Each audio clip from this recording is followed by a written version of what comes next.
Good morning everyone. निशा इतिहास Gangotri channel में आपका स्वागत है। आज हम लोग बीए इतिहास सेमेस्टर 4 के MJC6 की में नेपोलियन के युद्ध के बारे में बात कर रहे थे। हमने देखा था कि नेपोलियन ने पिछले कक्षा में हमने देखा था कि नेपोलियन ने प्रसा और ऑस्ट्रिया को हरा दिया। प्रसा को हराने के बाद उसका रूस के साथ युद्ध होना अवश्यंभावी हो गया। आज वही स्थिति उत्पन्न हो गई कि अब रूस से नेपोलियन को युद्ध करना पड़ेगा। हम लोग जानते हैं कि रूस प्रसा का मित्र था। जेना के युद्ध होने में जेना के युद्ध में वह सम्मिलित नहीं हो पाया था। रूसी सेना चली थी लेकिन उस समय तक नहीं पहुंच पाई थी। नेपोलियन की सेना ने प्रसा को पूर्ण रूप से पराजित कर दिया था। लेकिन अब जो है नेपोलियन आगे बढ़ता है और प्रसा की राजधानी तक पहुंच जाता है। अब तो रूसी सेनाओं से उसका युद्ध अवश्यंभावी था। 8 फरवरी 1807 ईस्वी को दोनों सेनाओं के मध्य युद्ध हुआ। यह युद्ध बहुत भयंकर हुआ, भारी रक्तपात हुआ, लेकिन यह युद्ध अनिर्णित रहा। अब जो है इस युद्ध में कोई विजय नहीं हो पाया, तो स्वाभाविक है कि रूस और नेपोलियन की सेना एक बार फिर टकराएगी और यह नौबत 14 जून 1807 ईस्वी को आया। दोनों के बीच निर्णायक युद्ध हुआ। नेपोलियन इस युद्ध में विजयी रहा। रूस के शासक जार अलेक्जेंडर द्वितीय प्रथम ने अब नेपोलियन से संधि करने की बात की। नेपोलियन तैयार हो गया। दोनों सम्राटों के मध्य टिलसिट नामक जगह पर वार्ता चली और 8 जुलाई 1807 ईस्वी को यहाँ संधि हो गई, जिसे हम लोग टिलसिट की संधि कहते हैं। अब हम लोग टिलसिट की संधि के बारे में बात करेंगे। यह नेपोलियन की महान कूटनीतिक विजय थी। अब इससे यूरोप के राजनीतिक स्थिति में काफी परिवर्तन हो गया। 3 वर्षों में ही उसने ऑस्ट्रिया, प्रसा और रूस को पराजित कर दिया। यह नेपोलियन की सैनिक विजयों का परिणाम था कि रूस को तिलसिट की संधि करनी पड़ी। अब आता है कि रूस के साथ नेपोलियन ने तो अच्छा व्यवहार किया, लेकिन प्रसा और ऑस्ट्रिया के साथ उसका व्यवहार अच्छा नहीं था। उसने रूस के शासक के प्रति उदारतापूर्ण और मैत्रीपूर्ण व्यवहार किया। यह उसकी विवेकपूर्ण नीति थी। वह इंग्लैंड के विरुद्ध आर्थिक युद्ध आरंभ कर चुका था और इस युद्ध की सफलता के लिए रूस का साथ उसे आवश्यक था। रूस इंग्लैंड का बड़ा बाजार था, अतः अगर रूस आर्थिक युद्ध में सम्मिलित हो जाए तो इंग्लैंड को झुकाना मुश्किल नहीं होगा। इसलिए रूस के साथ नेपोलियन ने मैत्रीपूर्ण व्यवहार किया। अब तिलसिट की संधि के अंतर्गत क्या क्या बात हुई? तो सबसे पहली बात हुई, कोई भूमि या कोई क्षतिपूर्ति रूस से नहीं ली जाएगी।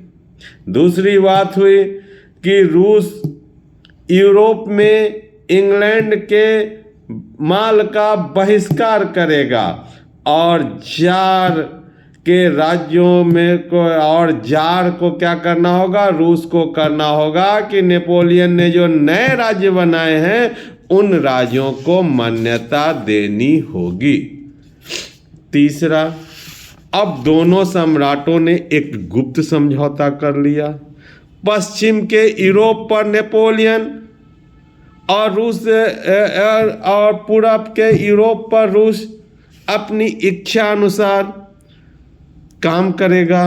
गुप्त समझौतों में यह भी कहा गया कि इंग्लैंड और फ्रांस के मध्य रूस मध्यस्थता करेगा, और यदि रूस की मध्यस्थता के बाद भी इंग्लैंड यदि नहीं स्वीकार करता है फ्रांस की शर्तें, तो 1 महीने बाद इंग्लैंड के विरुद्ध रूस और फ्रांस मिलकर आक्रमण कर देगा। यही स्थिति पूर्वी यूरोप में टर्की के विरुद्ध हुई।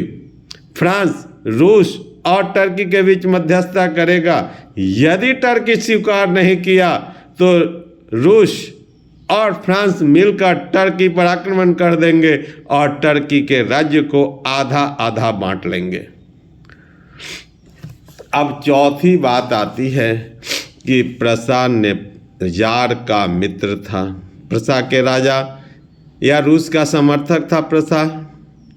अब संधि वार्ता हुई तो जार की भावनाओं का सम्मान करना नेपोलियन का कर्तव्य बनता था। नेपोलियन ने प्रसा के अस्तित्व को बना रहने दिया, लेकिन उसके 2/3 क्षेत्र को छीन लिया और प्रसा के साथ जो संधि हुई उस संधि में कहा गया कि आपका एल्ब नदी के जो भाग है, पश्चिमी भाग है, वह आपसे ले लिया जाएगा और वह नेपोलियन को मिलेगा। और इसी क्षेत्र में नेपोलियन ने वेस्टफेलिया नामक राज्य का निर्माण किया और अपने भाई जेरोम को वहाँ का राजा नियुक्त किया। डची ऑफ वारसा का उन्होंने निर्माण किया।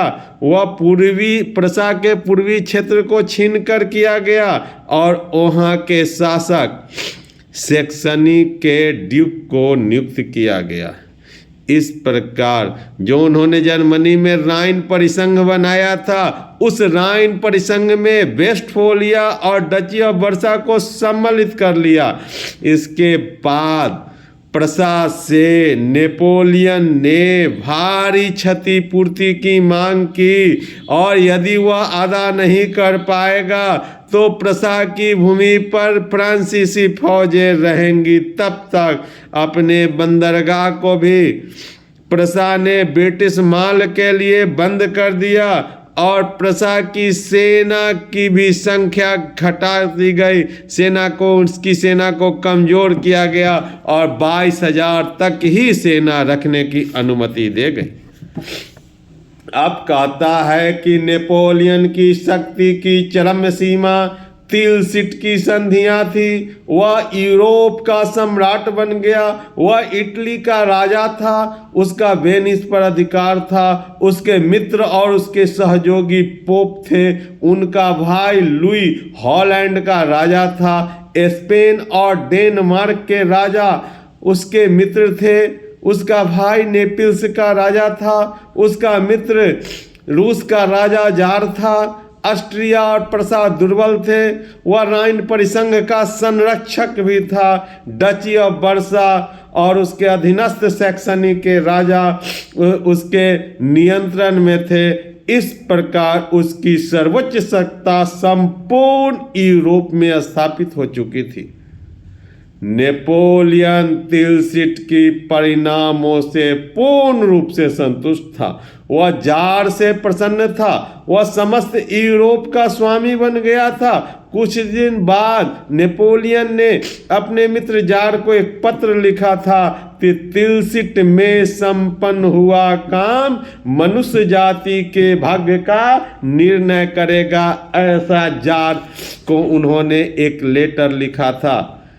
अब केवल इंग्लैंड ही उसका शत्रु रह गया था। उसने घोषणा की संसार के शत्रु अंग्रेज हैं और उन्हें नष्ट करना आवश्यक है। अब वह इंग्लैंड के विरुद्ध पूरी शक्ति से युद्ध में लग गया। अब यही एक काम बच गया था, उसे निपटाना था। एक ऐसी घटना जो नेपोलियन को कांटे की तरह चुभ रही थी।